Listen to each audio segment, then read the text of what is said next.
as a child growing up. He looked like the perfect son. One time he was playing baseball and it hit the window and it broke it. And I have to say, he didn't come ahead and say it was him that did it.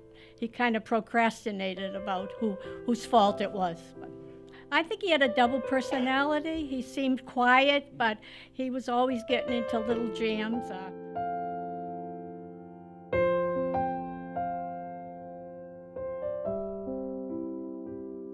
Being Walter's sister was an amazing journey. A journey of gratefulness, because I feel like he's the reason that I had the best childhood that anyone could ever have.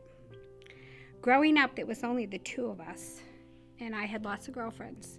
And they would actually feel sorry for me that I didn't have a sister, because people have this misconception that if you don't have a sibling the same as you, a sister or a brother to match, that it's not great.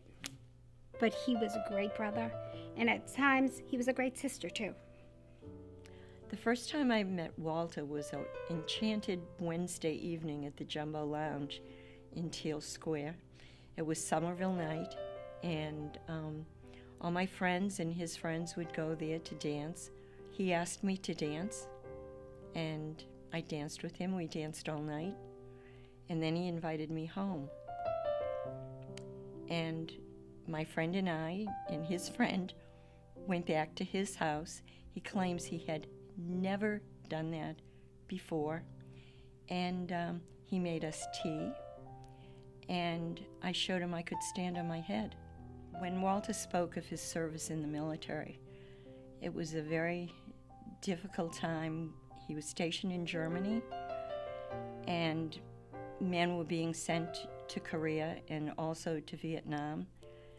And probably the happiest day of his life was when the colonel came in and said, "Sorry, Lieutenant Pirro, but you're spending the next 18 months in Germany." And we were very happy about that, but on the other hand, I think he had regrets about it. And often when we would talk about Vietnam or programs, the news, the protests, I think sometimes he felt like he hadn't done enough. My dad's passion was helping veterans, and I don't ever remember a time when he wasn't passionate about that. Because I remember as a kid and learning history, and he would talk about how veterans were treated when they came home, especially after Vietnam. And his advocacy work sort of focused on not letting that happen again to the guys that were now coming home. He never wanted people to feel less than or unwanted or unappreciated. That was a really big thing for him, was that military veterans felt appreciated for the service that they gave to our country. Walter grew up in Somerville, and he loved the city very much. Even though he didn't attend the public schools, he gave a lot to the public school community in his work with Scale. And but then he found a calling further in veteran services, and a seat became available on the Board of Aldermen, and he thought, well, I can do that. And he went out and he walked the neighborhoods and knocked on doors, made phone calls. Our neighbors did the same thing, and he got elected and reelected and reelected, and it was a pleasure for him to serve because he felt as though he had a voice. He had had a great education. He was a great public speaker, and he could advocate for those who couldn't speak for themselves. And he loved his girls, and they, of course, loved him. But probably the best moments when they were grown and dating and marrying, he would often say, "We're so lucky.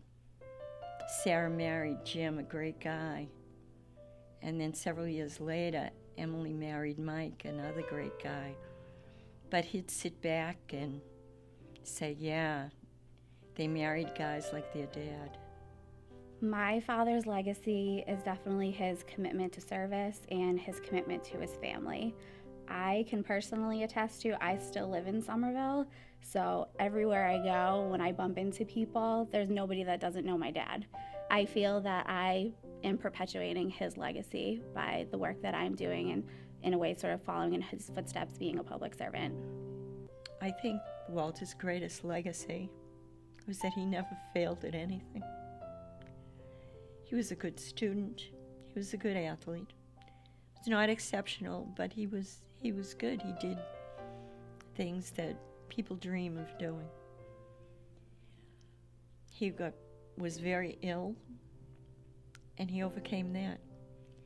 He said, I'm going to run a marathon. He put on his Chuck Taylors and ran when he was maybe 20 years old. Didn't know anything about marathons. And then after he paid that price, he educated himself and ran great marathons, 14 of them. So he always saw the best in everybody and always tried to be the best person himself. And I think he achieved that.